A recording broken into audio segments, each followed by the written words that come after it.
This is what happened when you backdoor the wrong people, because everybody want to act like it's so cool to backdoor and they backdoor king. This is what happened to you when you be trying to backdoor the wrong people, you feel me? And it don't go well for you feel me? This might be the dumbest case of self-snitching in drill history, and that's saying a lot. Imagine this. You wake up, someone you know steals your gun. You go on Instagram Live and say they've got 24 hours to return it. Then less than 24 hours later, that same person is... Bro, first of all, gang, why are you going on the internet telling someone to give you something back that you're not supposed to have? I know that's a hot blick. None of y'all got y'all FOIA card. Most people don't got their FOIA card in the streets because it's a little bit more harder to get. Like the Indiana gangsters, they be having legal blicks. Out here, boy, y'all, you over here trying to ask for a switchy back. Oh yeah, bro, you most definitely gonna go down regardless. And then you telling me bro he ended up passing away after you told him he got 24 hours? dead. And you're right back on live, basically admitting you did it. This isn't a movie. This is the real-life story of G. Kane and 800 TJ, a situation that shocked even the most hardened streets of Chicago. A gun stolen, a threat made, a life lost, and a man now sitting behind bars for a crime he basically admitted to on social media. But here's the real question. Was it worth it? Was a worth throwing your life away? By the end of this video, you'll see exactly how one moment of disrespect led to a lifetime of consequences. Let's get into it. First, let's understand who these guys are and what makes this story so shocking. G. Kane, also known as Mr. 24 Hours, is from G Street, 61st and Green in Chicago. He claims No Love City and is connected with MCB. I'm from G Street, 61st and Green, but you know, I got ties on Emerald, with phone number off the 56 and Emerald, then, you know, but I'm from No Love City though, so this shit so big, you know, like you got My brother MCB be right smooth. Growing up wasn't easy for him. His dad was in and out of jail, leaving his mom to raise him and his siblings alone. Like many young men from Chicago, G. Kane jumped off the porch early. When asked in his interview, he said, Did you have both parents in the household? Hell no, I was bad as hell. I think that's what it was though. I ain't gonna bap to you. I feel like nah. That's why they say most black people don't get their dad in their life. Cause I was gonna say most people that I know didn't have their father in their life. Like they probably had a father figure in their life, but they actual father, nah, I ain't gonna bap to you, real deal. Like, and I know my pops. Like, it's just my mom and pops wasn't together and stuff. You feel me? Cause I ain't had both parents in the crib. I was getting my OG the flux, over flux, like, but it was, shit, she was a single mother. My daddy was in and out of jail and shit my whole life. On the other side, we have 800 TJ. He was from 61st in Cottage Grove, claiming 800. I'm from 61st in Cottage Grove. In his interview with DJU TV, TJ explained, That ain't no hood in there? What you mean? That's us. That's what I'm asking.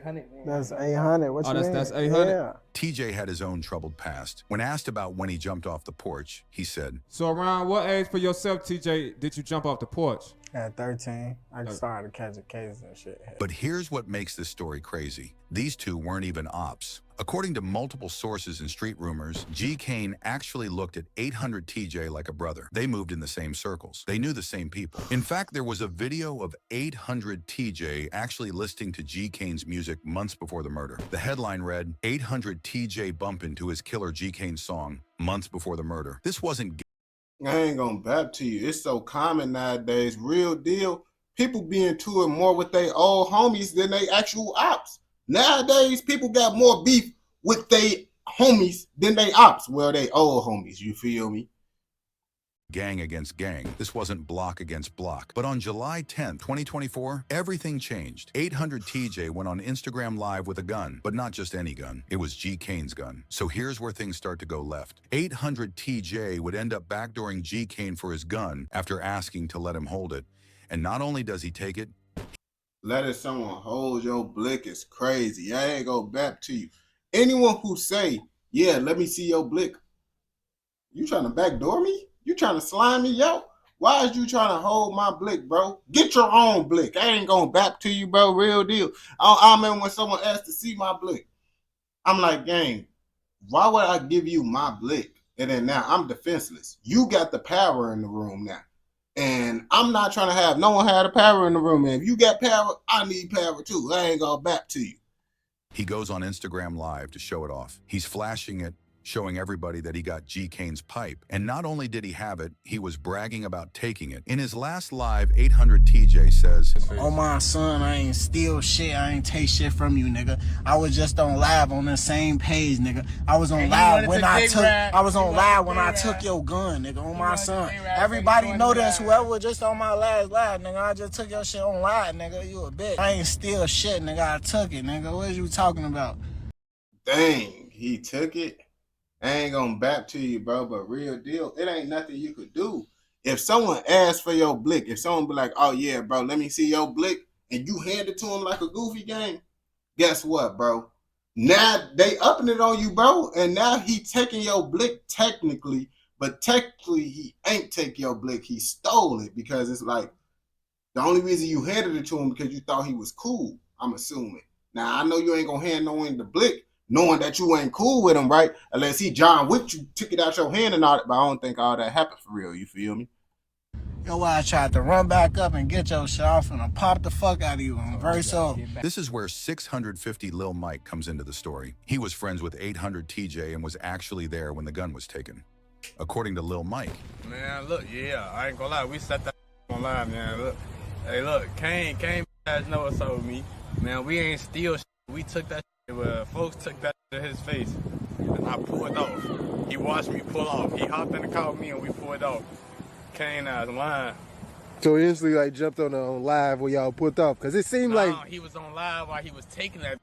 Oh, yeah, okay, cause we ain't know about it until he jumped on live after the situation. Hey, look, I seen that put in this video. I still got that video, man. He was on live as he was taking that. He ran what a off while he was video. on live, man.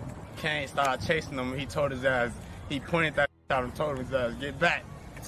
No, for no, I ain't gonna lie, for. in Chicago street. Nah, that ain't like taking it though. You said he ran off with it or whatever, and then he ran after him. He upped it and told him to get back. Nah, he kind of stole it. You feel me? And then he just upped his own blick on him. At that point, he can't do nothing. Street culture, taking someone's gun is the ultimate disrespect. But what happened next shows he wasn't cool with it at all. After seeing his gun on 800 TJ's live, G. Kane immediately got on Instagram live himself.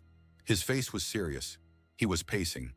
And he made a chilling promise that would later become his new street name. He wasn't just talking, he was showing other guns. I was one of y'all that's gonna die on my son. Stop trying to play crib games on my son. Y'all keep trying to play house games. You niggas is keep trying to play crib games. I'm outside on Mac. Get up with me on J-Lo Greg. Get up with me. I'm outside, gang. On Money Soul. I'm on 95th right now. Like, get up with me. On time, let's do it. Like, what the fuck on J-Lo? You niggas bitches. Y'all wanna go post and shit on Instagram. Looking like y'all. Man, y'all ass stole it on Mac, nigga. Y'all ain't do nothing gangster to me, nigga. Consequence. I'm gonna hit one of their ass with this. I just lost my switch. I'm gonna hit their ass with this Nick on Mac. In the same live, you can hear him say, "I just lost my switch. I'm going to hit they ass with this." He was making it crystal clear. He said with that neck. 800 TJ had 24 to 48 hours to return his gun or he was going to die. In this same live, G. Kane says, "On my dead brother, just drop a pan, though TJ, you want to talk. I just told y'all what's going on, and y'all ass got scared." I ain't gonna bap to you, bro. All this internet, bro. People be wanting internet validation. That's why they end up in jail. There's no reason why you should even be going on live knowing you actually gonna catch a hat. Mac Grade, 48 hours, like I said, though. Watch this on my dead little brother. Just drop a pen, though, TJ. You want to talk on Mac. I just told y'all what's going on, and y'all ass got scared. Shut your bitch ass up. It's not like that. Dang, he sliding to that Lil Jeff. He got the Lil Jeff in the background, bro. He tweaking. This wasn't just internet talk. This was a direct threat, a countdown, a promise that he was about to get busy. In this live, G. Kane also repeatedly calls 800 TJ and his friends snakes, a name that would become important later. He says, "Snake, snake, snake, I don't want to play with them." This was the moment Mr. 24 was born, a nickname G. Kane would later embrace, and that would eventually be the title of a song that G. Kane would later release. Less than 24 hours after that threat, on July 11th, 2024, around 5:17 p.m., shots rang out on Interstate 94 northbound between 83rd and 79th Street in the Chatham neighborhood. According to news reports, one person was taken to a hospital after the shooting where they were pronounced dead. The victim has been identified to the Cook County Medical Examiner's Office as 22-year-old Tyjan Bush. That's 800 TJ. The Illinois State Police immediately shut down the northbound lanes of the expressway to investigate the shooting. From another news report, I-94 northbound is shut down and traffic is being diverted at 87th as police and first responders work the scene. But by then, it was too late for 800 TJ. Remember that 24-hour deadline? G. Kane made good on his threat, almost to the minute. The streets immediately knew what happened. The timeline was too perfect. The threat and then the execution, less than 24 hours apart. But the story doesn't end there. In fact, the worst mistake was yet to come. Instead of laying low after the murder, G. Kane did the exact opposite. He got back on Instagram Live, basically celebrating 800 TJ's death. He wasn't directly saying I did it, but anyone watching knew exactly what he was implying. In these lives, he started calling himself Mr. 24, a direct reference to the 24-hour deadline he gave 800 TJ before he was killed. I told y'all, 24 hours. Call him, ask him what happened, what's wrong with him. Check on him. Check on that man. Check on that man, man. On Tay Gray. Fuck. I don't play with niggas on my son. Let me put my shades on. I'm feeling myself. My body, I'm up 60, that's on rolling. Bro, I ain't gonna pap to you. They be so happy they just caught a hat. Like, you happy that you finna go to jail too, bro? One live after 800 TJ's death, G. Kane is seen saying, Hell yeah, I got my gun back. Y'all know I got my fucking gun. They gave me my strap back, Snake. He also continues with the snake references, saying, Snake we get through this sh. In his Instagram lives after 800 TJ's death, G. Kane also mocks 800 by saying, Big 800 shit. Big 800 shit. Big 800 shit, nigga. Big 800 shit. In his interview with DJU-TV months later, he tried to explain it away. Everybody blowing your DM down, you know what I'm saying? I'm sure they was like, you know, 'Cause it was insinuating, you know. Yeah. How did you feel about that? It was on some shit like, I'm like, I'm a rapper, right? Right? I'm like, fuck it. Bro. They sucking, they all in the DM, they ass tweaking, saying this and that. I'm finna just tweak off for it, run with it, capitalize off for it, you know, cause it's like, fuck this shit. You know, like, I ain't had nothing to do with the shit. You see what I'm saying? Like, I ain't had nothing to do with none of the shit that happened to Fool. I don't even know what happened to Fool type of shit, you feel? But it's like, shit, fucking shit. They on my dick now. Fucking, I'm finna just tweak out this shit now and just make music, shit. Right. But if you watch the lives after 800 TJ's death, This about it's someone clear that got G. Kane backdoor. was taking credit for what happened. He And was then boasting, slid. he was celebrating, and most importantly, he was creating evidence against himself. Meanwhile, 650 Lil Mike, who was close with 800 TJ, also has his own perspective on what happened. In an interview, he explained, He gone for that shit. That shit weird as hell, folks. Kane didn't do to my dog. but then Lil Mike experienced his own tragedy. Shortly after 800 TJ's death, he was ambushed on 87th Street. Lil Mike was shot in the eye, tweaking. his girlfriend was killed, and his two younger siblings witnessed the whole thing. At least they didn't unalive the kids, because I ain't gonna bap. They would have unalived the kids. I would have been like, oh yeah, that's goofy behavior. But with the female stuff, it's like females gotta understand. You hanging with a dude that really hang this lifestyle and stuff. Females be liking dudes that live this lifestyle, but they gotta understand you get caught with them, they gonna treat you just like him. They ain't gonna be like, oh no, that's his girl, bro. Let's give her a pass. You know what they say about the females that hang with the ops, right? I don't know if they be thinking it's a game or something, but the real deal, you can't just be hanging and dating anyone out here. Lil Mike describes the incident. What was that situation like? If you could walk us through that, though. What, that happened to me? Yeah. Man, that shit was weird as hell. That shit was fluky. It definitely was some backdoor though. I ain't gonna lie, little shorty who, I ain't gonna speak on him, but he know. That Hold on, wait till you answer. that was weird. I ain't gonna lie to you, but you know how that go. Ain't shit gonna change. I got something for all that, bro. You know. For now, like I ain't gonna lie. See, look, we get to talk about that. I get ready to cry. Yeah, say he just got. I ain't gonna bap to you, gang. It took too long for you to even try to get your hand on that, bro. Because how you got it, bro, I can see like it looked like you got like a little Drake, like a little ARP or something. Yeah, he got a trap ARP Drake. son, but he could barely get to that motherfucker for real, bro. If something really go down, bro, guess what, bro? You not gonna be able to get to it fast enough. I ain't gonna lie to you.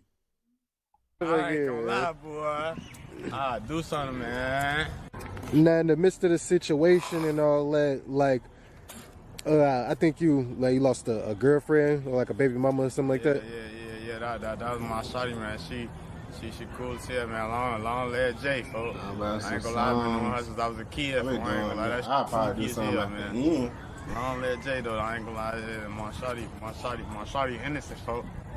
She just lost her life to some whole goofy ass. You know what I'm saying? Long leg J, though, man. We ain't even gonna talk about it.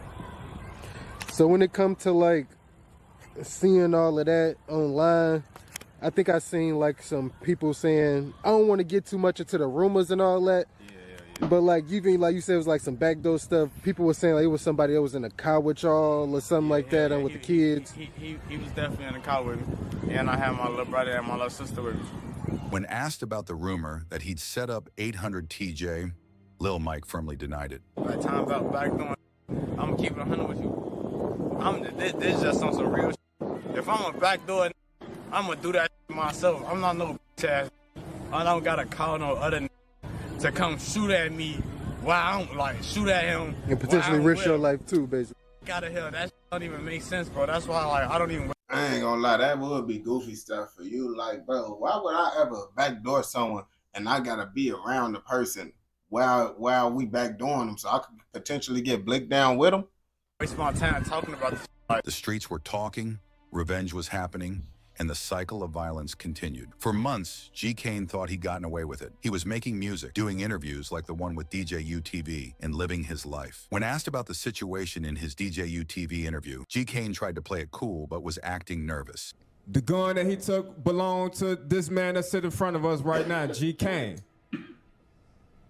We talked to 650 Lil Mike about this. That was TJ friend. He said he the one that told TJ to do it and do it on live. Hey, okay. That's what Lil Mike told us. So how did that situation happen, you know, from your perspective, bro? When he took the gun?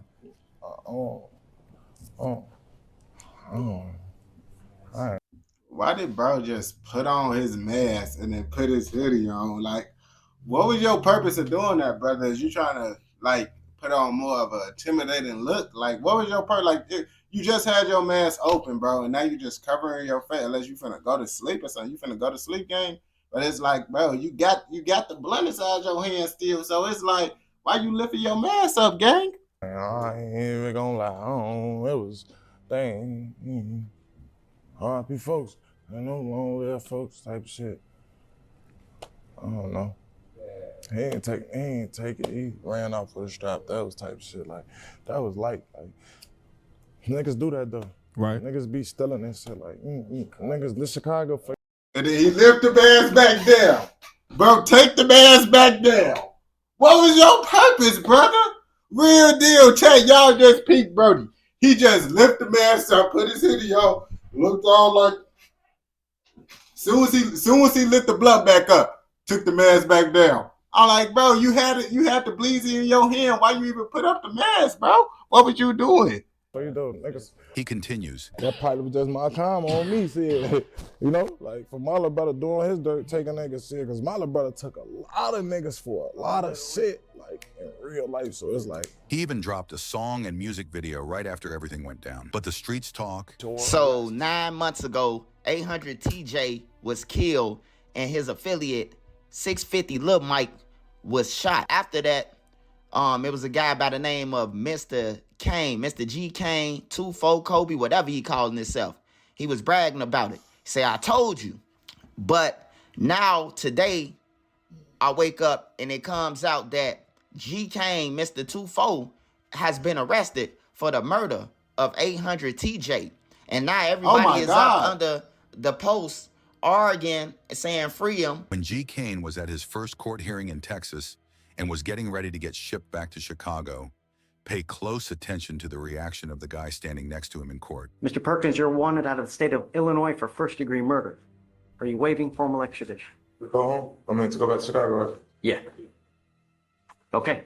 Guys, I wish you both the best of luck. His face says everything. Shock, disbelief, and maybe even a little fear, like he's standing next to a killer and didn't even know it. All those Instagram lives, all that talking online, all I think he just looked at Brody because, you know, when it's their turn to talk, people normally look at the person that's talking. But or the AI generated page can be correct. all that self-snitching, it finally caught up to G. Kane. The same social media that he used to make his threats became the evidence that put him behind bars. So what can we learn from this tragic story? First, social media is Man, we already know, bro. Stop crashing out, gang. Real deal. Stop handing people blicks. Stop crashing out.